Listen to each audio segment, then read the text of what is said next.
Alors salut à tous et bienvenue sur Miles and Minds podcast. Aujourd'hui j'ai le plaisir d'accueillir Goulven Tristan. Merci beaucoup d'être là aujourd'hui.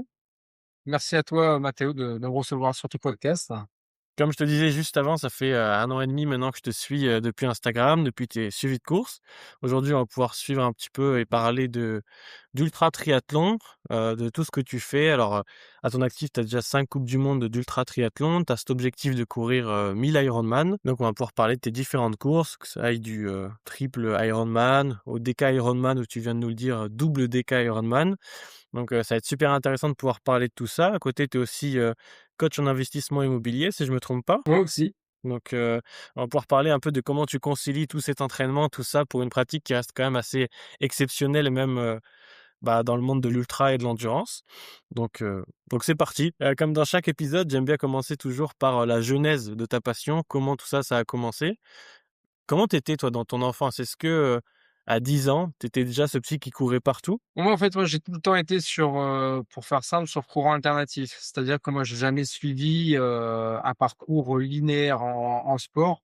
J'ai toujours pratiqué le sport de manière, très amateuriste, donc vraiment dans le milieu amateur. Mais, rapidement, en fait, je me suis aperçu que j'avais un gros potentiel pour le sport, notamment pour l'endurance. Mais quand tu pas de mode d'emploi, qui est livré avec, Mmh. voilà, tu vois des trucs, mais tu sais pas forcément comment les interpréter, comment t'en servir. Pour faire court, moi, mon premier marathon, je l'ai couru à 13 ans. Alors je ne me suis OK. pas inscrit à un marathon officiel, j'ai fait un aller-retour, Saint-Pierre-la-Mer-Narbonne. Donc 21 kilomètres aller, 21 kilomètres le retour, mais sans avoir un objectif de dire: «Je vais faire un marathon». Parce qu'au moment où je fais cette sortie, cette course tout seul, c'est même pas le but de faire un marathon, c'est le but de revoir une ville où j'ai vécu 2 ans auparavant, qui était Narbonne. Et c'est juste, voilà, un petit enfant naïf, insouciant, qui a envie de revoir où il habitait, qui a envie de revoir peut-être des souvenirs, une odeur, quelque chose.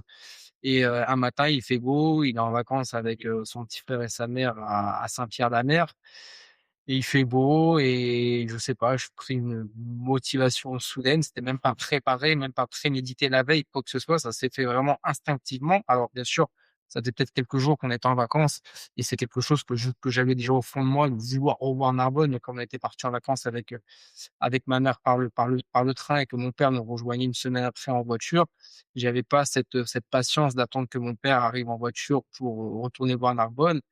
J'ai eu cette impatience, et ça s'était fait sur un coup de tête où je me suis dit: «Bah, tiens maman, je vais à Narbonne». Voilà, je vais à Narbonne, et j'ai réussi à faire, cet aller-retour que je vais raconter prochainement dans mon livre. J'ai un livre qui va sortir prochainement, OK.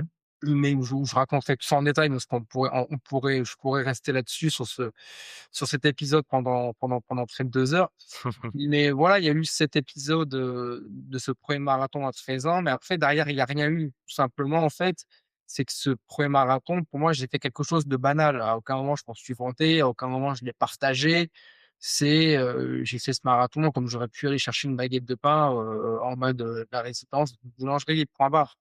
Donc ça m'a pas servi, en fait, d'élan. Je me suis pas dit: «Waouh, j'ai fait un truc de fou, bah, tiens, il y a peut-être un truc à faire, peut-être que j'ai un gros potentiel pour de l'athlétisme ou pour le foot», parce qu'à l'époque, je fais beaucoup de foot, Ouais. pour voir plus grand, mais non, en fait, je fais ça, mais banalement. Et du coup, derrière, bah, je vais pas dire que je retombe dans mes travers dans le sport, mais je continue de jouer peut-être à cette époque-là au foot en club ou au quartier, dans le quartier dans lequel on habite. Et c'est quelque chose que je banalise et même que j'oublie. En Mmh. fait, c'est quelques années plus tard que je vais me rappeler, que je vais mettre un que je vais commencer à chercher, pourquoi j'ai fait ça, pour apprendre à mieux me connaître. Et après tout le restant de mon adolescence, ça a été pareil. Après j'ai fait, ma première course officielle, je l'ai fait à 16 ans avec ma mère, c'était les 20 kilomètres de Paris. Mais pareil, derrière, il se passe rien. Je la termine, j'ai ma première médaille, je suis content, mais derrière, il se passe absolument rien, parce que je banalise encore une fois tout ça. Et après, je reprends le foot, j'arrête le sport. Enfin, moi, je suis vraiment un enfant, Mmh. ouais, souvent sur courant alternatif, mais il y a aucun talent chez moi, qui ressort, en tout cas techniquement parlant, pour une discipline, pour quelque chose. Et en fait, ce qui m'a vraiment où je vais commencer à me remettre sérieusement au sport, même si je vais continuer par la suite, être toujours sur cours alternatif, ça va être à l'âge de 22 ans à peu près, quand je suis un peu perdu professionnellement parlant et que finalement je décide de passer le concours des pompiers de Paris. OK. Et là, je pars de zéro, je fais ça fait peut-être 2 3 ans que je fais plus du tout de sport, la fête a pris la place au sport, tout ça, donc je suis plus dans les soirées, alcool et compagnie. Et en fait, c'est cette inscription au concours des Grands Prix de Paris qui va me responsabiliser. Et là, je me dis: «Bah, là, faut que je me remette à la course à pied, il faut que je me développe, musculairement parlant, il faut que je développe mon caractère, enfin, faut que je développe tout, j'ai tout à développer, je». Ouais. Et donc voilà, donc je me mets à courir, mais encore une fois, hein, sans aller dans un club, sans prendre un coach, sans suivre de plan. C'est: «Voilà, je cours, faut courir, bah, je cours». Je m'initie un peu à la musculation dans la salle de muscu. Enfin voilà, je fais, ce qui me semble être logique et je progresse comme ça. Et après, va suivre, les sports de combat. Je me dis que maintenant, bah, que j'ai repris un peu, de l'endurance, le sport à un niveau un petit niveau qui commence à être sympathique, et que j'ai vu aussi que les salles de muscu, c'était pas du tout fait pour moi parce que soulever de la fonte, moi, ça me correspondait pas et j'aimais pas ça. Ouais. Mais il fallait que je continue que de me développer musculairement parlant et développer mon caractère et mon mental. Et je me suis dit: «Tiens, les sports de combat, ça peut être génial», et je me suis pris de passion pour les sports de combat, mais à quelque chose de fou. Et j'en faisais, je sais pas moi, peut-être 20 heures par semaine. Enfin, je me suis vraiment investi à fond dans les sports de combat, boxe pied-point, full contact, kickboxing, un peu de boxe thaïlandaise. OK. J'ai commencé à faire des combats, des compétitions, donc voilà, j'ai tout fait pour, bien me préparer encore pour le concours des compés de Paris. Donc j'ai eu ce concours. Ensuite, les sports de combat, malheureusement, bah, j'ai dû arrêter, ce sport-là, ou commencer peut-être à naître une vocation de pourquoi pas en faire mon métier, ou en tout cas de passer professionnel pour, OK. quelques combats pro. C'était quelque chose qui aurait pu être envisageable, mais bon, ça commence à s'arrêter avec les pompiers de Paris. Et chez les pompiers de Paris, bah, je commence à découvrir la course à pied longue distance, la course à pied nature. Donc je fais mon 1er marathon. Mmh. Je commence à découvrir les trails, ultra trails, et voilà. Donc voilà, je vais pas plus loin pour l'instant, mais voilà, Mmh. mon enfance jusqu'aux courses nature, voilà à peu près comment ça s'est fait. Ouais, c'est très intéressant comme parcours forcément, je reviens sur ce premier marathon, à 13 ans.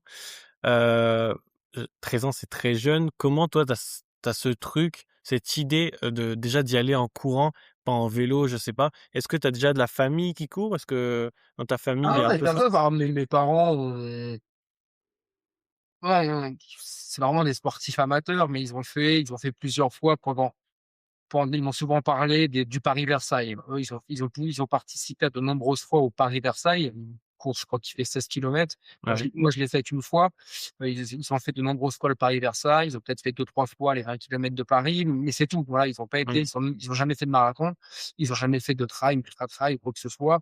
Ils ont fait, du sport loisir comme beaucoup de personnes en font, en font durant leur vie.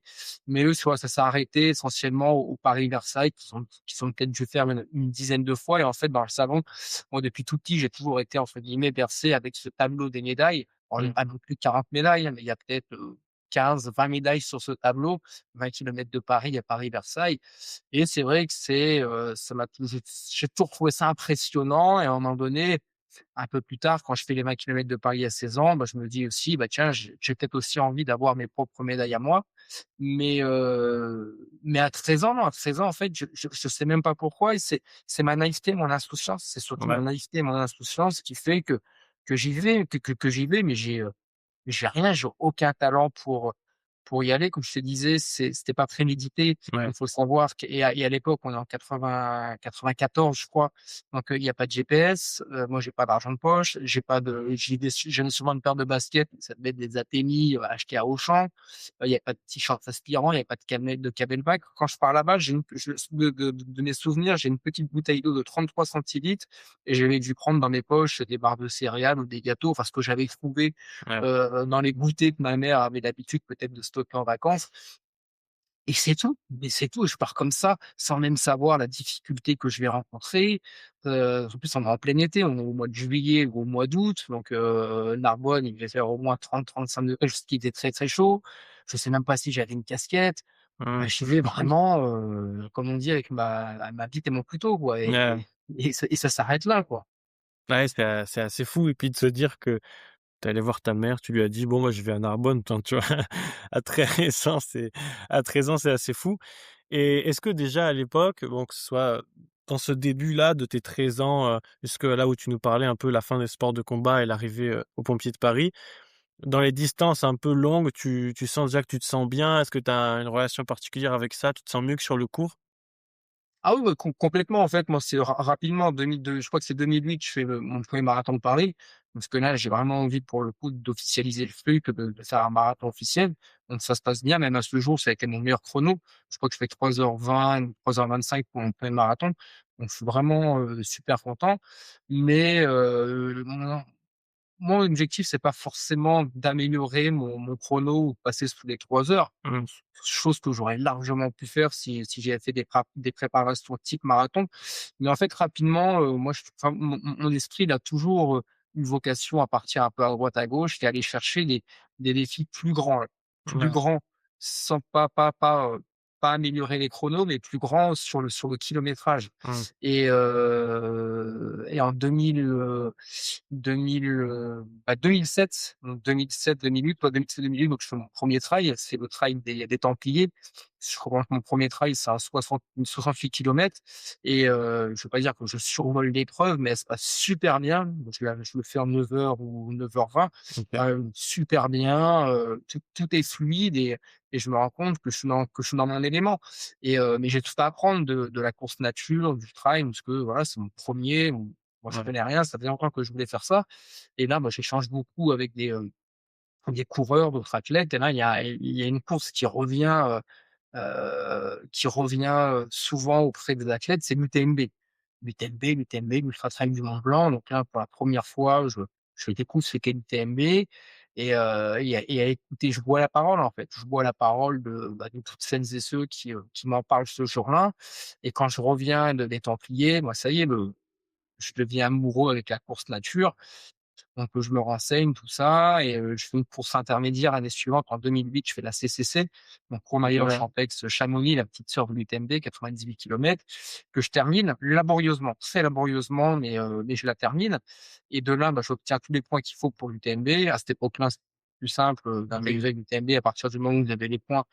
Vous avez un dossard, il y a pas de tirage au sort, il y a pas ceci, cela. Donc 2009, Mmh. je fais l'UTMB, je termine l'UTMB assez facilement, enfin, par rapport à ma préparation. Je fais pas un chrono de fou, mais je dois faire, je sais plus, 40 heures ou 49 heures. Oh, je sais plus. Enfin, je Ouais. fais un chrono qui est respectable par rapport à mon entraînement. Parce qu'à cette époque-là, je suis pas dans la compétition, je suis pas dans le je connais pas encore la performance. Le mot performance, pour moi, n'existe pas. Pour moi, la performance, c'est être finisher. À partir du moment où tu es finisher d'une grosse course, j'ai été performant, j'ai réussi mon objectif, avec moi-même. Mmh. Et comme la CCC, c'était la première fois que je la faisais, l'UTMB, c'est la première fois que je faisais ces distances-là et à chaque fois, presque je double à chaque fois presque les distances. Donc j'ai aucun repère, donc je sais pas ce qu'est un bon chrono, je sais pas ce qui sépare le monde amateur que du monde professionnel, donc j'ai pas de badge, j'ai rien du tout et moi terminer cette finisher de ça, moi je suis le plus heureux du monde et l'année suivante, en 2010, cette fois-ci, il y a le mot performance, il commence à me chatouiller un peu les oreilles dans le sens où en 2010, je refais à nouveau l'UTMB, mais sauf que la course, elle est arrêtée au 20e kilomètre pour un éboulement. OK. Donc du coup, j'y avais été pour améliorer cette fois-ci mon chrono de 2009, mais manque de peau, ce sera pas le cas. En 2011, je veux refaire une 3e fois, enfin une 2e fois l'UTMB, mais changement de programme. Voilà, je découvre par le biais d'un Belge que le Tour des Géants va être renouvelé. Il va y avoir une 2e édition du Tour des Géants. Donc le Tour des Géants, bah, c'est 2 fois l'UTMB, c'est 330 kilomètres avec 24 000 mètres de dénivelé positif et j'y vais. Voilà, j'y vais, encore une fois, c'est assez simple de s'inscrire.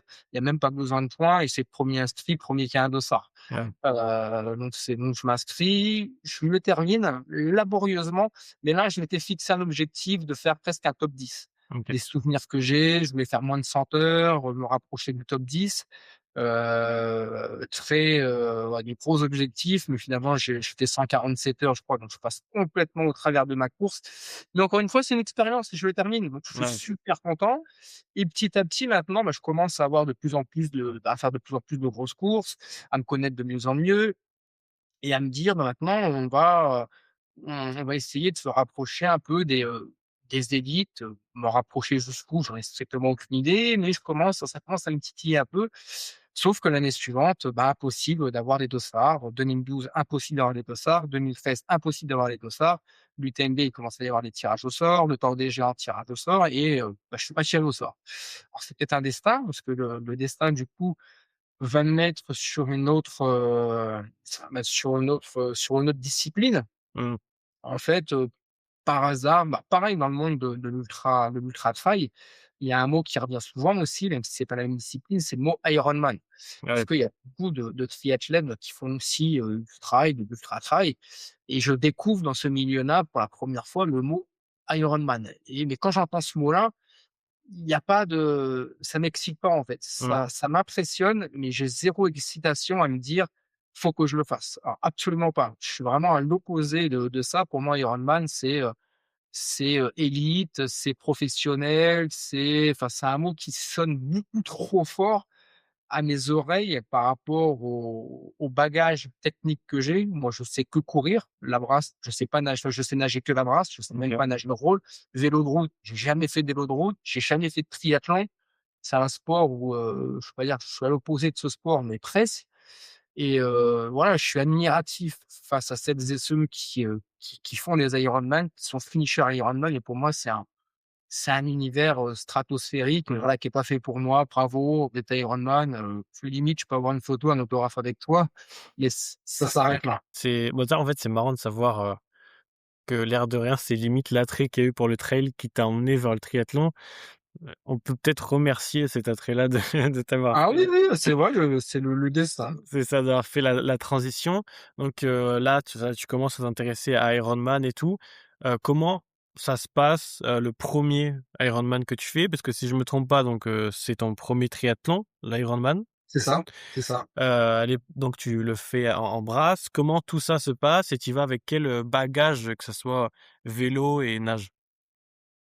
J'y vais avec pas grand-chose parce qu'à cette époque-là, j'ai rien comme bagage, mais j'ai absolument rien du tout. C'est, comment je m'inscris à un Ironman? Finalement, une fois que le mot Ironman est arrivé à mes oreilles, mon esprit, il arrête pas de m'en parler. Parce que mon esprit, il sait que je recherche de la longue distance, il sait que je suis fan d'endurance, que je recherche des courses, qui sont difficiles et mon esprit, OK, il voit que j'ai pas de vélo, que je nage que la brasse, mais il n'arrête pas de revenir à moi Mmh.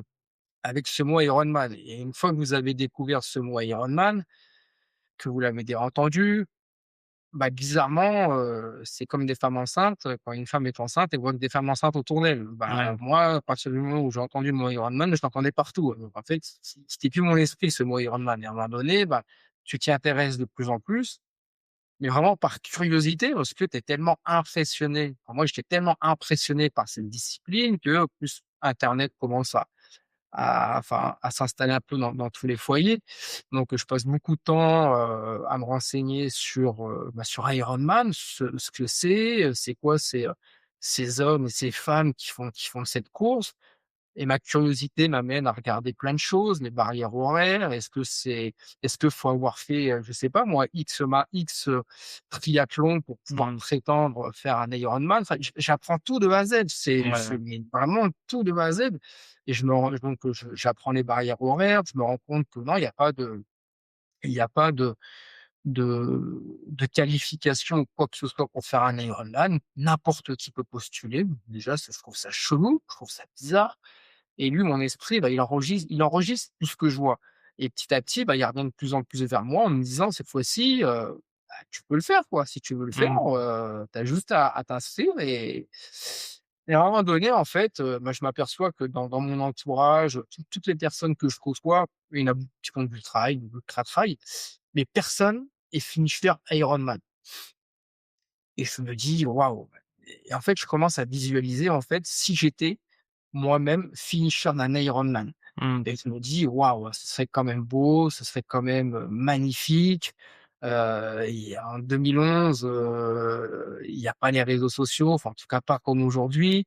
C'est pas développé comme aujourd'hui. Faire un Ironman en 2011, c'est pas aussi «simple qu'aujourd'hui» entre guillemets, parce qu'il y a personne moi j'avais personne à qui me rattacher, hein. Moi, Oui, oui. les Tu pas quelques, d'exemple, quoi. personnes que je côtoyais qui étaient Ironman, c'était des nageurs de combat, c'était des cyclistes de combat, enfin, c'est pas eux que j'aurais été dire: «Je vais faire un Ironman», quoi. Mmh.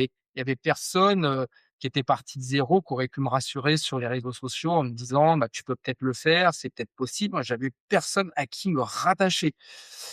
Et donc en fait, en 2010, je m'inscris fin 2009, début 2010 pour faire l'Ironman en 2010 de Nice. Sauf que la seule donnée que je n'avais pas, que je ne connaissais pas et que j'avais et dont je n'avais pas cherché à avoir cette donnée, c'était le prix. Le prix, moi je m'étais pas renseigné là-dessus. Mmh. Donc à un moment donné, je prends mes responsabilités, enfin je veux prendre mes responsabilités de me dire: «Allez, je m'inscris pour 2010, sauf que, bah, j'arrive au panier, j'arrive au moment de payer et bah, là, on m'annonce presque 600 € quoi. Ouais, Moi, j'étais habitué à cette époque-là, l'UTMB, c'était 150 € le dossard, c'était vraiment pas cher. Le marathon de Paris, c'était peut-être 50 € l'inscription ou 70, enfin tout juste. Et là, passer d'une centaine d'euros à 600 et 700 € ouais, l'inscription, ouais, ça ouais, fait ouais. énorme, quoi. Moi, il y a un gap qui est trop important, j'ai Ouais, même pas de OK. vélo, je nage que la brasse, enfin le fossé était trop grand pour moi, quoi. Je savais que j'avais peu de chances d'être finisher d'un Ironman et j'allais pas perdre 600 € «bêtement» entre guillemets. Je me mets à réfléchir. Et en fait, ce jour-là, je m'inscris, enfin je fais cette démarche-là et je fais de garde à la caserne des pompiers. Et en fait, j'ai mon bip d'intervention qui sonne. Pareil, coup du destin, donc du coup, je ferme la fenêtre, je pars sur l'intervention et en fait, ça je suis dégoûté, en fait. Je suis déçu, pas forcément déçu de moi, de pas avoir pris mes responsabilités, mais déçu de cette organisation Ouais, qui demande, aussi cher pour faire une compétition, quoi. Je m'étais pas préparé à ça. Il y a plusieurs mois qui passent et cette fois-ci, bah, il y a 1 an qui passe et là, on doit être fin 2010 ou début 2011. Plutôt début 2011, je pense qu'on doit être vers, janvier, février, 2011. Et là, bah, ça revient, voilà, ça revient un petit peu, là, il y aura de Nice. Ça met du temps à revenir parce que j'étais vraiment déçu du prix et et je me dis: «Pourquoi pas le faire quand même?» J'ai vraiment je tiens en fait à vraiment à avoir, ce palmarès, à inscrire le mot Ironman à mon palmarès sportif et j'y tiens vraiment. Et cette fois-ci, je fais: «Allez, on va aller au bout». Maintenant, je sais que j'ai toutes les données, ma situation financière n'a pas forcément évolué. Je nage toujours que la brasse et vulgairement la brasse. J'ai toujours pas de vélo de route et j'ai jamais fait de vélo de route de ma vie, mais c'est pas grave. On va y aller et donc je m'inscris et une fois que mon paiement est validé, c'est une boule au ventre, mais qui est indescriptible, qui est j'en ai mal au ah ouais. ventre, presque l'envie de vomir sur place tellement que j'ai peur. Mais tellement que j'ai peur et là, j'ai personne pour m'aider, j'ai personne à qui en parler et je refuse d'en parler à qui que ce soit parce que, mes responsabilités sont suffisamment dures à prendre déjà, à accepter et je sais que si je commence à en parler à droite à gauche, je vais me faire défoncer, je vais me faire critiquer et Mmh. ça va pas m'aider. Voilà, Et les gens vont ça va peut-être me pas, desservir et ça pas je le comprendre. comprends rapidement et du coup, j'en parle à personne et après bon, je saute certaines étapes parce que sinon ça va être l'histoire va être très, très longue encore. Mais pour faire court, donc je vais à Nice, la boule au ventre. Je te raconte juste la seule anecdote pour faire assez vite, c'est que j'arrive à Nice tout seul avec un gros sac à 2 gros sacs à dos, un dans le dos, un devant, un troisième avec mon vélo. J'étais descendu par le train. Mes parents me rejoignaient, le lendemain pour venir m'aider, et me soutenir et j'arrive au bureau des inscriptions, là où on retire les dossards, tout ça et je tombe sur une femme, sur une charmante femme très, très sympathique, rassurante et tout. Donc qui me donne tout ce qu'il faut. Donc, voilà, elle voit que je suis inscrit, donc elle me donne, les sacs, les dossards, en veux-tu, en voilà et moi, en fait, j'arrive là-bas à Nice, je suis déjà satellisé, quoi. Déjà, pour moi, il est marqué imposteur partout sur mon corps. Ah oui. Je suis pas bien, je suis tremblant et ouais, je suis pas bien, quoi. J'ai vraiment peur et je me rappelle cette femme, je lui dis: «Excusez-moi, est-ce que vous pouvez, me dire à quoi correspondent tous ces sacs, tout ça et là, il me regarde, il me fait: «Mais vous inquiétez pas, c'est exactement comme un triathlon».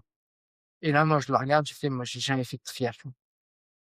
Et là, il y a un blanc entre nous 2 et il me regarde et il me fait: «Ah ouais, vous avez jamais fait de triathlon et vous commencez directement par un Ironman?» Et là, limite, je lui dis: «Oui, mais voilà, si elle peut Ouais, ne pas trop en parler parce que derrière moi, il y a du monde qui commence à arriver et j'ai pas envie que les gens sachent, quoi». oui, c'est ça. Et elle me fait: «OK, je vais tout vous réexpliquer calmement» et elle me réexplique tout calmement et à la fin, j'ai toujours rien compris, tellement que je suis pris par la panique, tellement que je suis pas bien. Mais pour pas la déranger, pour pas la gêner, je sors ma boîte à outils, je fais: «OK, d'accord, c'est Mmh. compris, merci beaucoup». Je prends tout et là, je me dis: Je vais aller me poser à l'hôtel». Et je vais essayer de comprendre la logique de tous les sacs par rapport à au peu que j'ai retenu et de ce Ouais. que j'ai amené et comment ça peut se goupiller tout ça. Ah, ce qui est Et intéressant. voilà et la suite donc je suis finisher de cet Ironman en faisant les 3 kilomètres 8 de nage, en brasse. OK. Donc le matin quand je pars de l'hôtel je pars de l'hôtel en fait avec mon père. Ma mère fait dormir à l'hôtel. Donc c'est mon père qui m'accompagne. Il y a pas un seul échange entre nous, tellement que j'ai peur. Mon père il voit que je suis pas bien et il sait pas forcément quoi dire donc ne sachant pas quoi dire, il dit rien et j'y vais, et il me souhaite bonne chance, il sait pas forcément quoi dire et Ouais. il voit que pour moi, je pars à l'abattoir. Je pars à l'abattoir, on est à 5 minutes du départ, je regarde tout le monde sur la plage et puis je me dis: «Mais qu'est-ce que je fais ici?» Mais c'est Mmh. juste une boucherie et je pars en crawl. Je pars en crawl comme tout le monde, mais au bout de 10 mètres, je me prends des tartes par tout le monde, je commence à boire la tasse et comme je sais pas nager le crawl, comme je sais même pas comment prendre ma respiration et tout, bah, je Ouais. reprends ma bonne et vieille brasse et finalement, bah, je sortirai de l'eau en 1h51 OK. et quand je sors de l'eau, enfin, avant même de sortir de l'eau, quand je sais que je vais réussir à finir, la partie natation, je sais que je suis finisher. En fait, à ce Ouais, moment-là, tu as il le survécu à faut ça, moi. donc le reste J'avais te suit, quoi.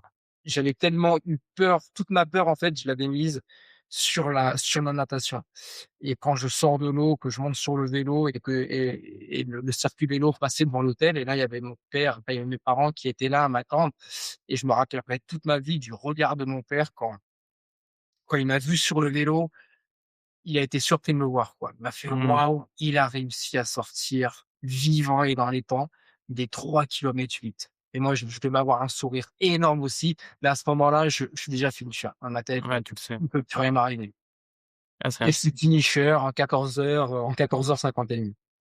ah oui, tu as ce moment qui est magnifique où tu vois la fierté, dans les yeux de tes proches. Je me retrouve aussi pas mal dans ce que tu dis, dans, le fait que tu es poussé au maximum, cette idée d'aller, plus loin plutôt que plus vite. C'est quelque chose qui me parle aussi beaucoup. J'en discute avec les gens autour de moi et tout, c'est un peu un truc que j'aime aussi. Donc c'est super intéressant de voir que tu aies poussé ça, au maximum. Et de voir, voilà, c'est cette fierté tout simplement, par tes proches. J'imagine que c'est cette même envie qui t'a poussé derrière à, bah, aller plus loin, et à faire donc, les doubles, Ironman et cetera, c'est bien ça? Bah, en fait, non, pas du tout. Non, Pas même pas pas? pas du tout, parce qu'en fait, moi, l'Ironman de Nice, c'était juste, je vais pas dire que c'était un pari, parce que c'était un pari avec moi-même. Mais, moi, en fait, 3 jours après l'Ironman de Nice, je revends mon vélo, et c'est fini. Voilà, pour moi, il y a pas de suite. Dans ma programmation, il y a aucune suite. Ma Mmh, programmation, c'était juste un défi, point ouais, barre et moi, dans ma logique, c'est de reprendre le trail, enfin de reprendre l'ultra trail surtout. mmh, Voilà, j'ai à ce moment-là, j'aime pas forcément ça, le triathlon. Je suis pas tombé amoureux du triathlon par l'Ironman de Nice. Alors j'ai vécu une histoire d'amour, enfin une histoire qui a été fantastique. Comme je le dis, même à ce jour où je te parle maintenant avec le palmarès sportif que j'ai, ça reste le plus beau souvenir sportif que j'ai et qui sera indétrônable jusqu'à la fin de mes jours. Il y a rien qui pourra venir détrôner cet Ironman de Nice parce que je suis parti de tellement bas que ouais, la cette victoire pour moi a été juste, fantastique, extraordinaire, stratosphérique, tout ce que tu veux. Mais il y a pas de suite en fait. Il y a pas de suite et en fait, 2012, je crois que je fais quasiment plus de sport. Je voulais faire de l'ultra trail, mais j'arrive plus à m'inscrire.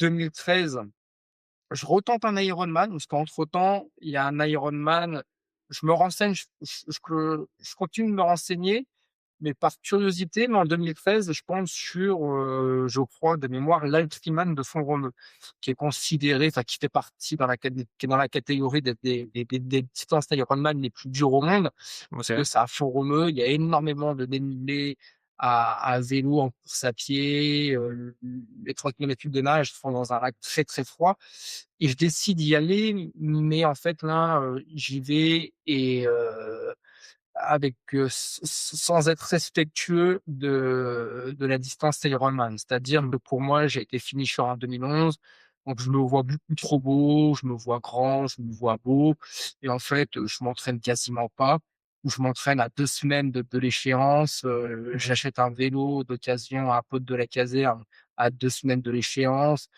Enfin, c'est du grand n'importe quoi, parce que j'avais pas forcément cette envie d'en refaire, mais je me suis dit: «Tiens, pour quitte à en refaire un, pourquoi pas en faire un plus dur?» Et là, il y a l'occasion, c'est à Perpignan où habitent mes parents, Font-Romeu, c'est pas très loin et en fait, je me prends une claque.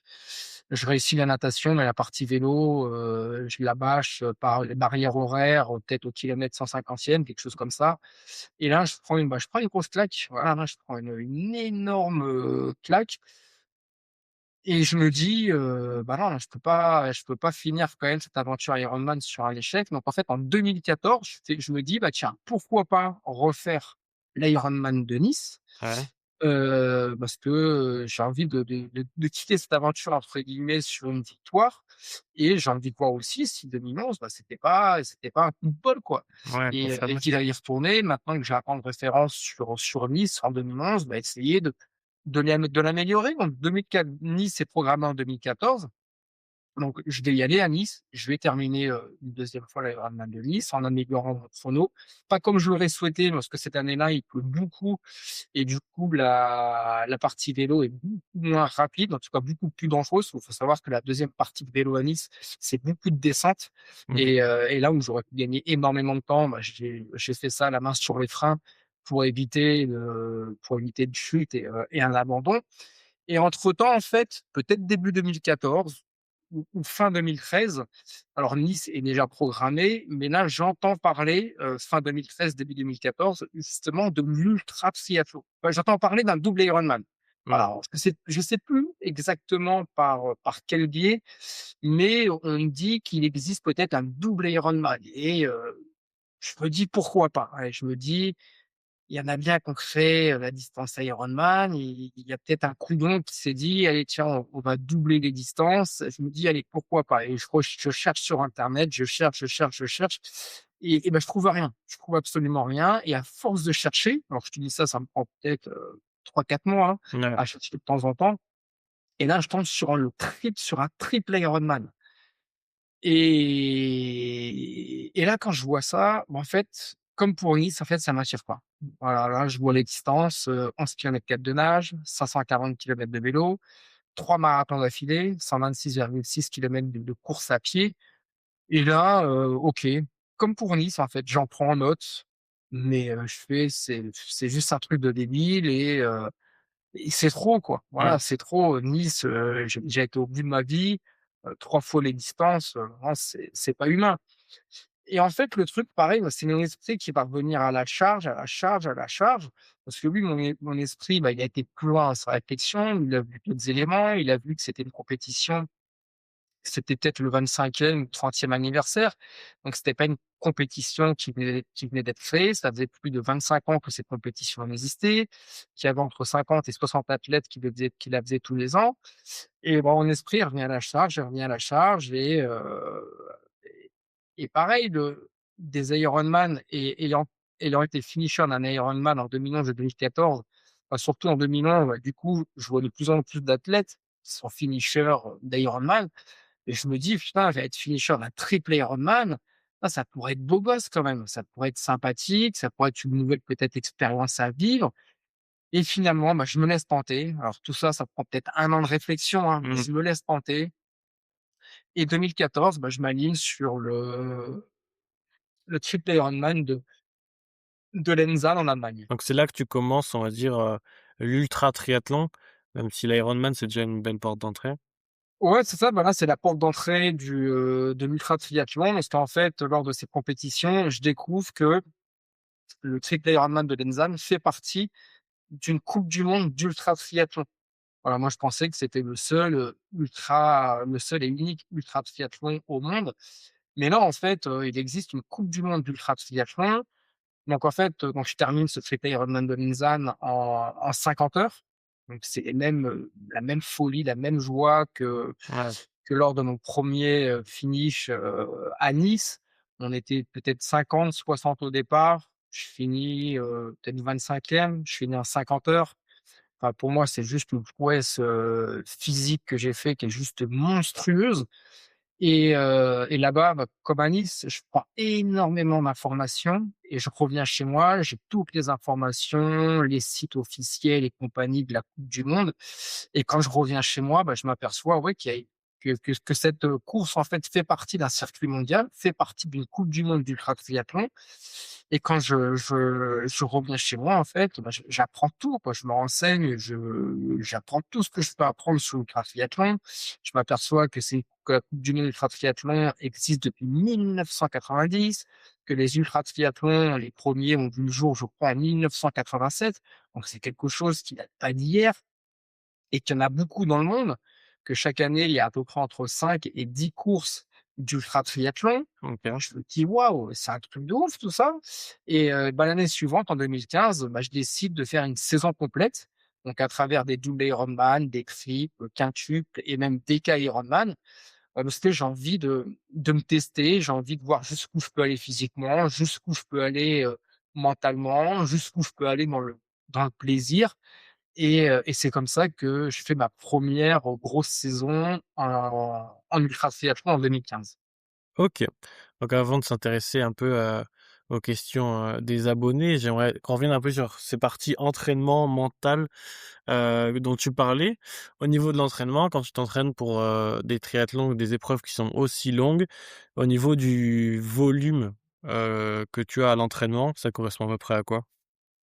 Pour moi, c'est pas un gros volume horaire. J'ai pas un énorme volume horaire, donc là, on va faire un bond dans le passé. On va prendre mes entraînements, maintenant, en tout cas ces 4 dernières années, d'entraînement. Alors moi, ma qualité, en fait, c'est la régularité. Il faut savoir qu'au moment où on fait ce podcast, ça fait, bah, depuis 2006-2007, ça fait à peu près 20 ans que moi je fais de l'ultra, distance. Ouais, Alors, sur courant alternatif aussi, parce qu'il faut savoir de 2017 à 2022, j'ai tout arrêté. J'ai arrêté le sport pour reprendre en 2022. Donc il y a eu un petit break, mais on va dire qu'il y a au moins 15 ans de d'ultra distance, donc il y a quand même un gros vécu. Et ce vécu, une fois que tu l'as, une fois que ton corps l'a assimilé intellectuellement parlant, heu et qu'avec l'âge aussi, tu apprends à mieux te connaître, tu as beaucoup plus de données sur toi, donc du coup, tu peux, te permettre de t'entraîner différemment. Et c'est ça. Donc moi, en fait, mon volume horaire à moi, mais qui correspond ma pratique, qui correspond à ma manière de vivre aussi, parce que mes entraînements, je les fais par rapport à ma situation familiale, ma situation mmh, professionnelle. Il faut savoir qu'à au à cet in à l'instant où on fait ce podcast, bah, j'ai 2 enfants qui ont 2 ans et qui ont 4 ans. ouais, Donc ça demande beaucoup de temps. Avec ma femme, on a plusieurs sociétés. Donc professionnellement parlant, on travaille énormément et j'ai pas forcément beaucoup de temps à allouer au sport. Donc du coup, faut faire des choix. Moi, je peux pas m'entraîner sur 3 disciplines. Ah, c'est juste pas possible. La natation, je m'entraîne absolument pas en natation. Quand je dis que je m'entraîne pas en natation, c'est que tu me verras jamais dans une piscine municipale. Pourtant, à 2 kilomètres de chez moi, il y a une piscine municipale qui est juste fantastique. Mais j'ai pas le temps d'y aller. Voilà, si je veux, OK. rester dans la performance, les quelques heures que j'ai allouées, par semaine, il faut vraiment que je les pratique de manière très intelligente. C'est-à-dire que moi, maintenant, bon, je sais nager le crawl, donc depuis 2011, depuis 2013 maintenant, j'ai appris à nager le crawl. Donc je nage plus vulgairement la brasse, mais je nage vulgairement le crawl maintenant. Et surtout, moi, je me connais parfaitement. Ouais, C'est-à-dire que j'ai énormément fait de travail sur moi-même, sur mes qualités, mes défauts. Moi, je sais facilement reconnaître mes défauts, j'ai aucun problème à ça. Contrairement à beaucoup d'athlètes, qui sont souvent dans le déni de leurs défauts, qui veulent pas les voir ou qui veulent pas les accepter. Moi, j'ai Ouais, aucun problème à accepter mes défauts. Quand je fais de la merde ou quand je suis nul, j'ai aucun problème à l'accepter. Pour moi, ça change rien à ma vie de qu'on dise que je suis nul ou que je dise de moi-même que je suis nul ou que je suis mauvais. ouais, Donc en fait, moi, la natation, je veux plus en entendre parler et depuis que j'ai arrêté de m'entraîner en natation, il faut savoir qu'en 2022-2023, je m'entraînais encore un peu en natation. Alors quand je dis que je m'entraînais, c'était pas souvent et justement le fait de ne pas m'entraîner souvent, bah, ça me faisait culpabiliser, de me dire, à l'approche de compétition: «J'ai pas suffisamment nagé», ouais, et en fait je culpabilisais alors que j'avais déjà énormément de charge mentale avec la famille, avec le travail. Il faut savoir que l'ultra-triathlon, ça coûte très, très cher et qu'on n'est pas rémunéré et j'avais pas envie de mettre une pression supplémentaire alors que je gagne pas d'argent, avec ce sport. J'en perds plutôt énormément. Donc je me suis dit: «On va arrêter de culpabiliser et la natation, OK Goulven, tu pas ça et ben, on va arrêter et tu nageras uniquement lors de tes compétitions. Basta» et ça a commencé en 2024 où j'ai arrêté, où j'ai fait ma première saison sans aucun kilomètre au compteur en natation. Donc j'ai tout fait lors des compétitions et toi, je te donne un exemple. En 2024, je remporte le plus grand triathlon au monde en Italie. C'est un triple DK, Ironman, donc c'est 114 kilomètres de nage en bassin de 50 mètres. Donc je fais ces 114 kilomètres de nage, je crois que je l'ai fait en 90 heures, quelque chose comme ça. La saison se termine, donc début octobre et reprend en Afrique du Sud en 2025 en mars par un DK Ironman. OK, Et pour donner un exemple, bah, j'ai de la fin de ces 114 kilomètres de nage que je termine en octobre, à la reprise en mars 2025, j'ai pas été une seule fois en piscine. Et la première fois que je remets une combinaison pour nager, je commence directement par un 38 kilomètres. En fait, voilà, je suis quelqu'un de très endurant. Alors, je fais un petit peu de renforcement à côté, un peu de renforcement musculaire à ouais, côté, mais très léger. Mais ma principale qualité, je suis quelqu'un de très, très endurant et je sais très bien sur l'endurance me gérer. Ça fait partie de mes grosses qualités. Et pour en revenir à ta question, alors je suis pareil, mes préparations physiques, c'est énormément sur cours alternatif par rapport à ma famille, par rapport à mon travail. Mais si je lis ça sur on va dire de décembre à mars, parce que ma préparation physique, elle est de décembre à mars. Après, je ralentis pas mal le sport lorsque la saison commence et ouais, quand on commence par des décas, des quintuples, le but, c'est d'arriver à enchaîner mais sans se blesser. Donc après, c'est juste de la récupération et de continuer les entraînements, mais histoire que le corps, n'oublie pas, en fait, toutes les données qu'il a eues pendant les compétitions. Donc c'est juste de l'entretien physique mais quand je suis en préparation phy quand je suis en préparation d'avant-saison, en moyenne, je suis à 15 heures par semaine. Mais je OK, vais ça peut m'arriver d'arriver à 20 heures, mais c'est assez rare. C'est assez ouais, rare et les 15 heures, je fais, parfois il y a des semaines où je les mets pas forcément bien à profit, c'est-à-dire que je vais faire beaucoup de courses à pied. Là où je devrais faire plutôt beaucoup de vélo. Mais en fait, généralement, je fais presque 100 kilomètres par semaine avec mes enfants, en les emmenant en chariot poussette tous les ouais, jours à l'école et chez la nounou. Et à côté de ça, je fais pas mal de home trainer, au vélo d'appartement, chez moi. Mais il y a pas j'ai jamais de planning fixe. C'est la famille et le travail qui sont prioritaires. Mais après, je sais que j'ai des objectifs dans l'année et chaque objectif, bah, correspond à un certain quota d'heures. Donc ce quota, faut quand même que j'arrive à le rentrer. Si j'arrive pas à le rentrer dans une journée, bah, ça m'arrive parfois d'aller courir le soir quand les enfants sont couchés, quand le travail est fini de 20 heures à 23 heures ou de 23 heures à 1 heure du matin. C'est voilà, ça dépend, des sensations que j'ai, des courses que je dois préparer, mais grosso modo, voilà, on retient de décembre à mars-avril, c'est du 10-15 heures, on va dire, allez, peut-être entre 12 et 15 heures en moyenne et après, une fois que la saison a repris, c'est du 5 à 10 heures d'entraînement par semaine. OK. Ah, c'est intéressant de voir que tu gardes une approche quand même naturelle, face au sport. Tu sais, tu mixes entre le travail, la famille, les enfants et cetera et en même temps, tu évolues au meilleur niveau de l'ultra triathlon. C'est vraiment cool de voir ça, de voir comment tu gères ton mental notamment. Quand tu es dans une course qui est terriblement longue, hein, pour des gens comme moi, c'est fou le nombre d'heures que tu passes, sur une course. Comment mentalement tu découpes l'effort? Alors, ouais, c'est une bonne question, c'est pas toujours simple d'y répondre à cette question parce que, bah, que ce soit en natation, à vélo ou en course à pied, moi je suis beaucoup Ouais, dans ma bulle avec ma musique. Alors en natation, en fait, je me dis que si je prends l'exemple d'un DK Ironman, 38 kilomètres de nage, moi généralement je mets entre, les chronos qui reviennent le plus souvent, c'est entre 22 heures et 25 heures. Donc grosso modo, je sais que je pars pour 24 heures, une journée complète. Donc le but, c'est de prendre mon mal en patience, mmh, de me fixer des pauses tous les 5 kilomètres, de faire une petite vidéo à ma communauté tous les 10 kilomètres. Ça me fait du bien. Je prends le temps de lire un peu les messages, ouais, voilà, ça me remotive un petit peu et dans l'eau, bah, tu penses à la fois à rien du tout, tu penses aussi à tous les sacrifices que tu as fait pour être sur la ligne de départ, heu et tu penses à avancer, à essayer de faire les gestes, correctement quand tu es pas forcément très à l'aise sur la technique, à ne pas perdre de temps, à aller le plus vite possible, à convertir des distances en temps, pour savoir, si tu nages assez vite par mmh, rapport à tes précédents triple Ironman ou quintuple Ironman, donc tu fais beaucoup de calculs pour voir où tu en es, tout ça et voilà et après la partie vélo depuis ma victoire sur le double des Ironman en Suisse en 2023, j'ai instauré sur mon vélo de la musique. C'est-à-dire que alors les écouteurs, c'est interdit à vélo, mais on a le droit d'avoir une enceinte ou le OK, téléphone. En tout cas, c'est pas interdit. Faut juste pas non plus trop en abuser, ne pas mettre le son trop fort, pour tout ce qui est sécurité et compagnie. Mais depuis l'été 2023, moi j'ai une enceinte sur le vélo et ça m'aide à m'évader.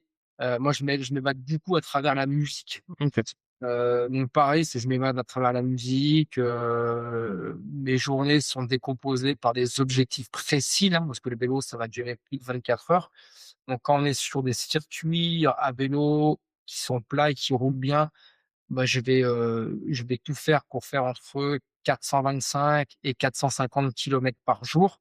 OK, Donc le but, c'est voilà de pas trop traîner et de remplir mon objectif, tout en écoutant de la musique, mmh, en faisant des petites vidéos aussi pour ma communauté, lire un peu les messages de chacun, me remotiver, chercher de trouver de l'énergie auprès de tout le monde et la course à pied, pareil, la course à pied, je la décompose comme pour le vélo, c'est toujours en musique. L'objectif en course à pied, bah, quand c'est roulant, c'est toujours de courir entre 100 et 115 kilomètres par jour. Pas OK, sur la totalité, je sais que j'arrive à faire des pics à 130 kilomètres, mais ça va être en moyenne, ouais, de m'approcher le plus possible des 3 marathons, par jour pendant X jours, pendant 4 5 jours et ouais, toujours décomposer ça à travers des petites vidéos que je fais, écouter un peu, lire un peu les commentaires de ma communauté parce que voilà, je cours pas non plus pendant les 130 kilomètres tous les jours. oui. Donc, quand je marche, quand je me pose, bah, là, je lis un peu les messages que j'ai, ça me fait toujours du bien. Donc voilà, un peu comment je décompose mes journées, mais c'est beaucoup dans la bulle.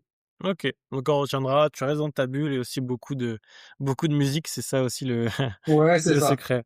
Je te propose de passer aux questions des abonnés. On a quelques questions, aujourd'hui. On a la première de Tristan Signoret qui demande: «Pour faire des DK Ironman, est-ce que tu mets encore des intensités dans tes entraînements ou uniquement de l'endurance fondamentale?» Non, c'est que l'endurance fondamentale. OK, le Quand je dis fractionné, intensité, ça m'arrive d'en mettre, mais ouais. ça va être lors d'une sortie, en endurance fondamentale, parfois comme tous les entraînements, je les fais en musique, je peux très bien tomber sur une musique qui va me motiver, Mmh, et donc du coup, je vais accélérer un peu, parfois j'ai envie d'accélérer parce que je me sens bien, j'ai les jambes, j'ai envie de me faire plaisir, mais sinon dans 90 de mes entraînements, c'est de l'endurance fondamentale. OK. Et toujours Tristan qui demande comment, il gère son organisation, entre entraînement, famille et courses. Tu en as un peu déjà parlé, mais les courses, tu pars assez longtemps. Comment tu gères ça? Bah, c'est le bordel, en fait, parce que les gens ne voient pas, et ne comprennent pas forcément, parce que je peux pas non plus tout leur montrer et surtout que si je devais leur montrer ça, ce serait sûrement inintéressant pour eux et je vois pas de quelle manière je pourrais aussi leur montrer.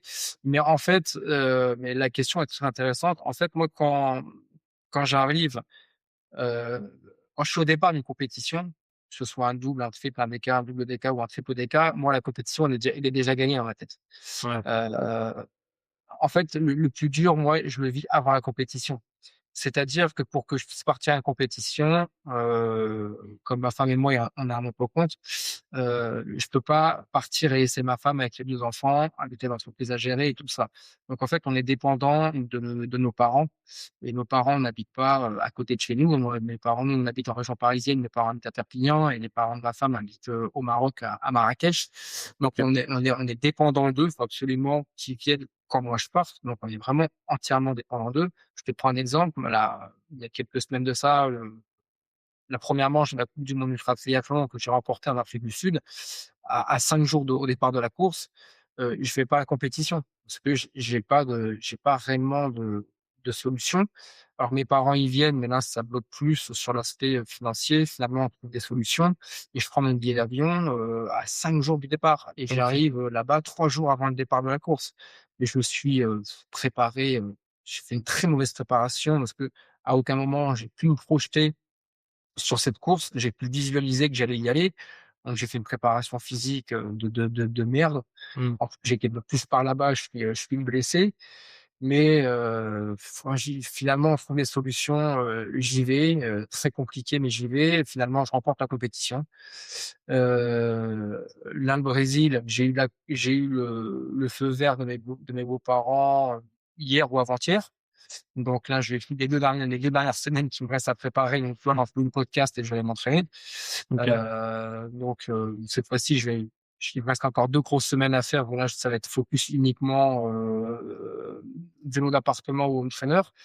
Mais, non, le plus dur, c'est la gestion de la famille, des finances et du travail. Ouais. Et quand on arrive avec ma femme à gérer ça, le reste, c'est facile, hein, sans vouloir manquer de respect à l'ultra triathlon, mais j'en chie beaucoup plus en avant-course que pendant la course. OK.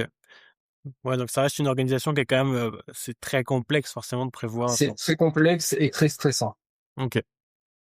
Dans la prochaine question de Pilou Watis qui demande: «Pour casser la monotonie sur des efforts aussi longs sur les 3 sports, est-ce que tu croises avec encore d'autres disciplines?» Ah ouais, non, non, j'arrive déjà pas à m'entraîner sur les 3 disciplines. Ouais. Typiquement vélo et course à pied, hein, ça me suffit et des routines journalières, comme des squats, des pompes, pour renforcer toute la mécanique.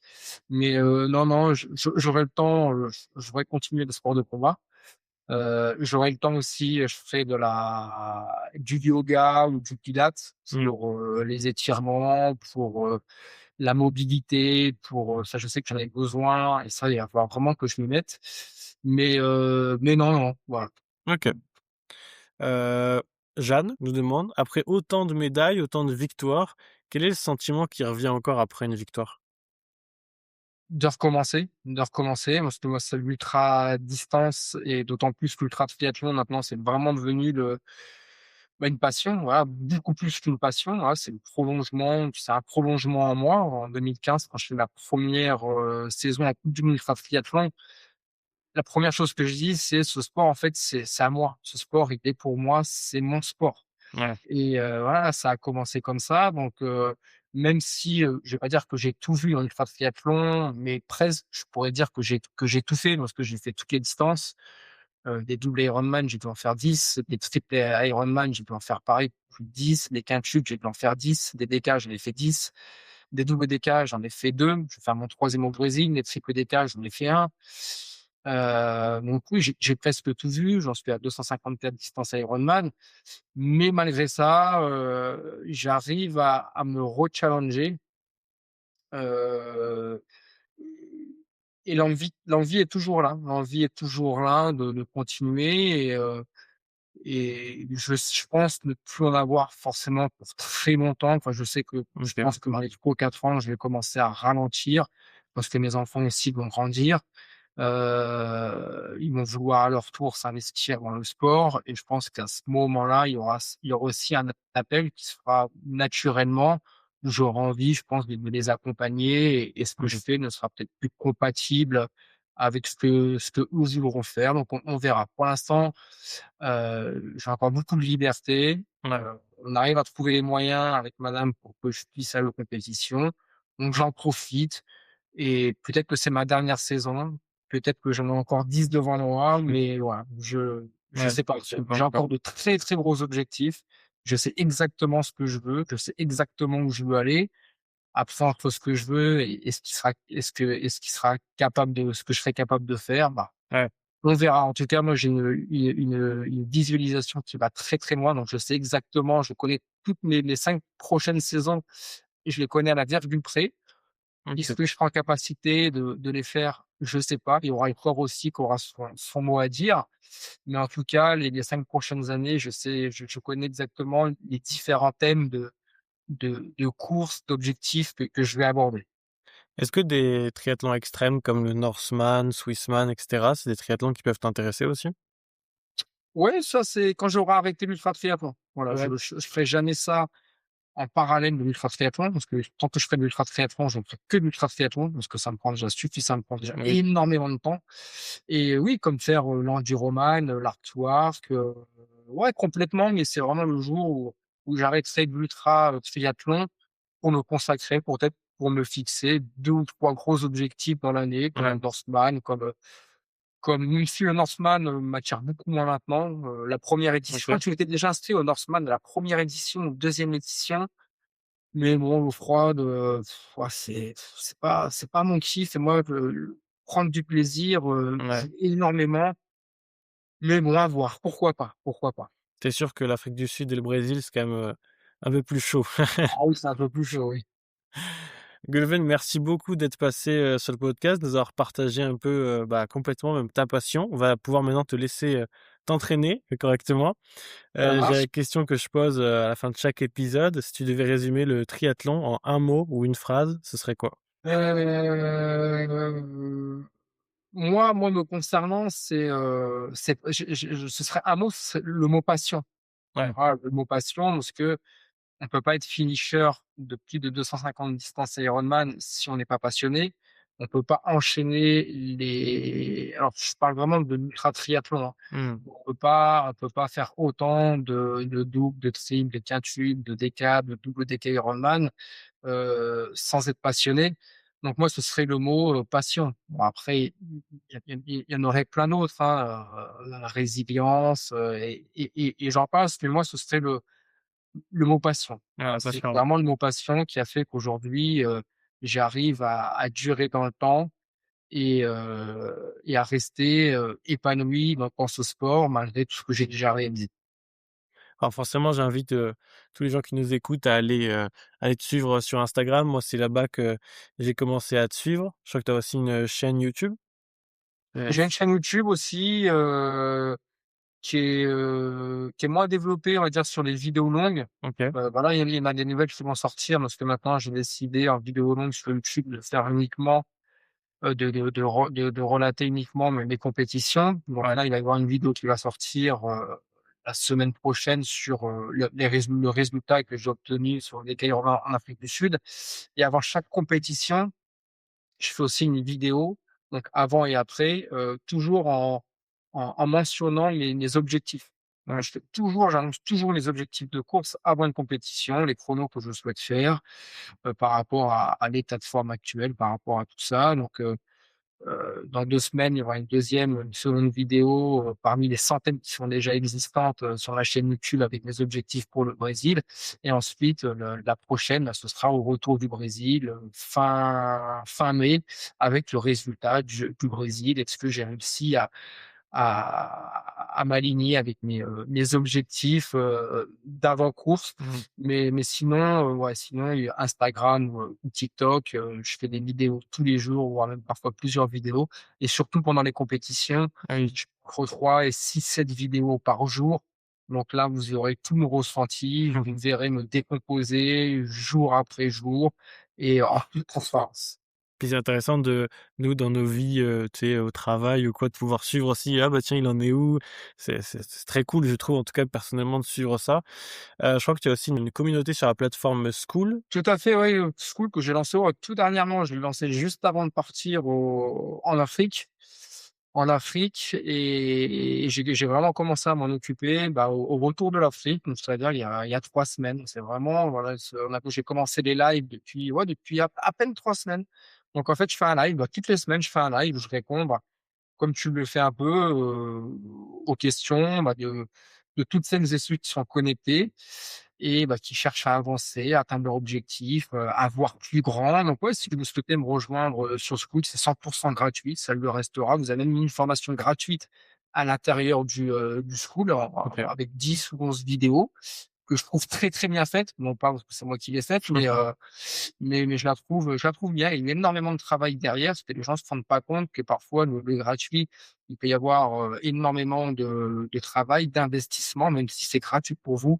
Moi, il y a eu un travail qui a été énorme derrière. Voilà, j'essaye de vous délivrer un maximum de contenu gratuit pour que vous puissiez, bah, simplement réaliser vos objectifs. Je sais pas d'ailleurs si toi tu y es, moi, de Mathéo, sur mon school? Et bah, même pas parce que je l'ai découvert, la semaine dernière. D'accord, bah, écoute, bah, je t'invite à me rejoindre sur Skool, sur Performance 37, comme ça tu sauras pourquoi dans la formation gratuite, pourquoi Performance 37 et dans la formation gratuite, voilà, ça je l'ai dit et vous aurez aussi des plans de routine, enfin il y a plein de nouvelles choses gratuites qui viendront, agrémenter et alimenter, cette plateforme pour que vous ayez un maximum de contenu gratuit pour avancer. Bah, ça viendra alimenter, la préparation de mon premier triathlon comme ça, je saurai, Ah bah, moi, j'ai énormément, moi, la cible avatar que j'ai sur Skool, c'est beaucoup de personnes de débutants qui veulent se lancer en course à pied, en triathlon, ouais. qui ont déjà un bon niveau en triathlon, mais qui veulent se lancer sur distance Ironman. C'est une communauté qui est très hétéroclite, course à pied, triathlon, d'autres sports aussi, mais non, c'est elle est très, très bien. Je t'invite vraiment à y aller. Encore une fois, c'est gratuit et si ça te plaît pas par la suite, vous avez juste à vous désabonner et puis Exactement. vous aurez pris ce que vous a ce qu'il y avait à prendre pour Eh ben, nickel. Merci à tous d'avoir écouté. Vous retrouverez tous les liens dont on a pu parler, en description si vous voulez aller vous intéresser, à tout ça. Goulven, merci encore, d'être passé et puis, bon entraînement. salut Mathéo, au plaisir.